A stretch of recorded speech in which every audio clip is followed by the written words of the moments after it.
partai yang punya kepentingan dengan rilis OCCRP itu adalah partai dinasti pedihnya perjuangan. Posisi politik kita hari ini itu kan sangat tergantung bagaimana selera politik kita. Kalau kita misalnya tidak suka dengan Pak Jokowi, maka akan mengatakan bahwa rilis OCCRP itu mengkonfirmasi bahwa sebenarnya Jokowi bukan pemimpin yang seperti dibayangkan oleh banyak orang, tapi adalah pemimpin-pemimpin yang saya kira kredibilitasnya juga tidak bagus-bagus amat. Itu bagi pihak yang kemudian berada di posisi yang sangat anti dan kritis dengan Jokowi. CRP, Organized Crime Corruption Reporting Project, ini adalah organisasi para jurnalis investigasi dunia. Nah, ada Joko Widodo di situ. Ya, mau bilang apa ya? Bukti atau data yang valid mengenai yang dituduhkan Pak Jokowi sebagai koruptor gitu loh. Ya. Saya sendiri mendapat sumber bahwa yang bermain ini adalah dari salah satu kekuatan partai politik dan juga media. Mungkin saya nggak bisa sebut langsung, tapi partai politiknya adalah Partai Dinasti Pedihnya Perjuangan dan juga majalah Tempe. Assalamualaikum warahmatullahi wabarakatuh. Teman-teman semuanya, bagaimana kabarnya? Mudah-mudahan para polo kabeh dalam keadaan sehat walafiat, dan jangan lupa kita selalu berusaha bahagia.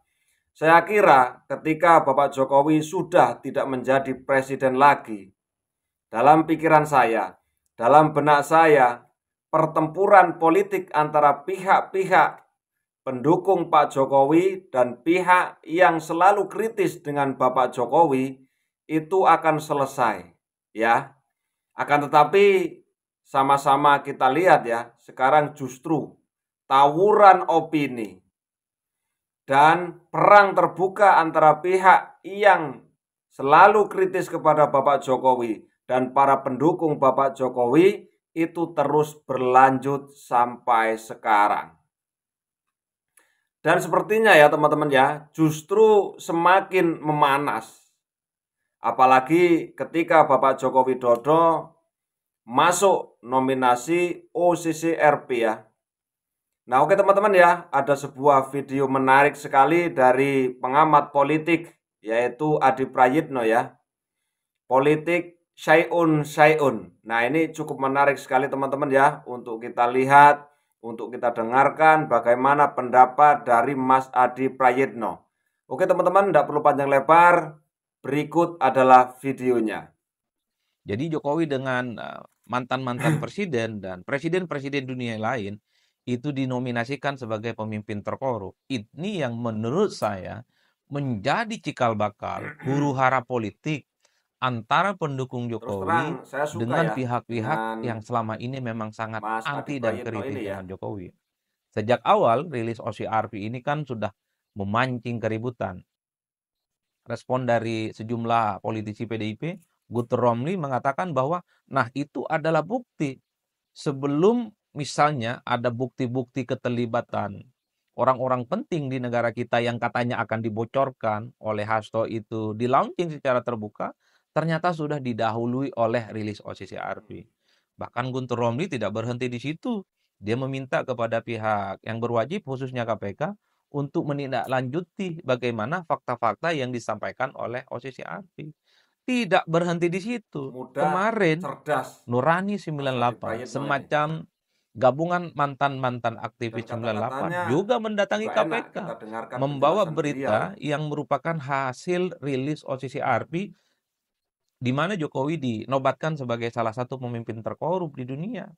Ini yang menurut saya menjadi cikal bakal bagaimana titik didih persoalan Jokowi sekalipun tak lagi menjadi presiden terus berhembus. Tentu Jokowi tidak terima, tentu para pendukung Jokowi berang dalam konteks bagaimana rilis OCCRP ini. Ketika ditanya oleh media, Jokowi tentu bereaksi agak sedikit kelihatan tidak happy karena bagi Jokowi itu adalah framing yang cukup jahat, yang mampu merusak kredibilitas Jokowi sebagai presiden yang selama ini dinilai bersih dan cukup sederhana. Tidak berhenti di situ. Para pendukung Jokowi seperti Bung Noel yang saat ini adalah wakil menteri itu menuduh itu adalah titipan dari pihak-pihak tertentu, barisan sakit hati yang masih gagal move on terkait dengan kekalahan Pilpres di 2024. Kan jelas siapa yang disebut oleh Bung Noel itu adalah pihak-pihak barisan sakit hati yang gara-gara gagal move on terkait dengan Pilpres. Bahkan Bang Silvester menyebut dua pihak yang kemudian terindikasi dalam tanda kutip ya terkait dengan hasil rilis OCCRP ini. Siapa pihak itu? Menyebut partai politik tertentu dengan plesetan. Kata Bang Silvester dalam beberapa pernyataannya, partai yang punya kepentingan dengan rilis OCCRP itu adalah partai dinasti pedihnya perjuangan. Nah oke Polo ya, ini cukup menarik sekali ya apa yang disampaikan oleh Mas Adi Prayitno ini ya. Dan kita itu mudah sekali untuk menerima dalam akal kita itu apa yang dijelaskan oleh Mas Adi Prayitno. Nah, kita semua sudah bisa menebak apa yang dimaksud dengan partai dinasti pedihnya perjuangan itu mengarah kepada siapa. Bahkan Bang Silvester ada tuh media lain yang disebut dengan media tempe. Itu secara eksplisit loh disebutkan.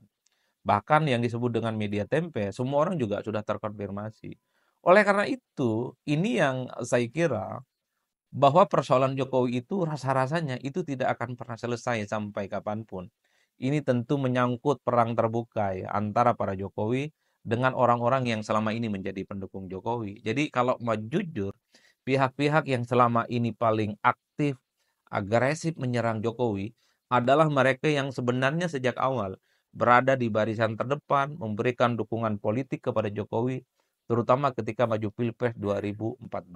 Tawuran opini inilah yang sampai hari ini membuat saya juga heran. Bukankah Jokowi sudah tak lagi jadi presiden? Untuk apa diributkan?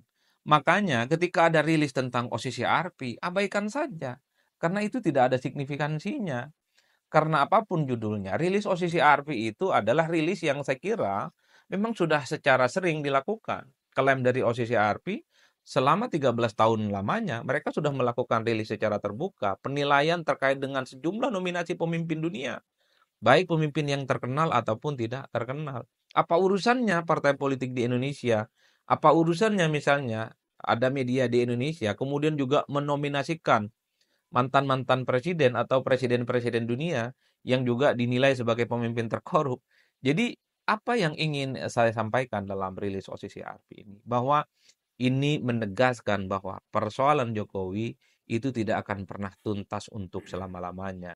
Nah oke Polo, itulah tadi pendapat dari pengamat politik Adi Prayitno. Bagaimana menurut pendapat teman-teman semuanya tentang Bapak Jokowi masuk nominasi Presiden terkorup versi OCCRP? Silakan teman-teman semuanya kasih komentar di kolom komentar kalau mau yang komentar, kalau tidak abaikan saja. Dan apabila saya ada kesalahan dalam saya mengucapkan sesuatu, sengaja ataupun tidak saya sengaja, saya mohon maaf yang sebesar-besarnya. Semoga Pak Jokowi tetap sehat, semuanya tetap sehat. Terima kasih, mohon maaf kalau ada salah kata. Wassalamualaikum warahmatullahi wabarakatuh.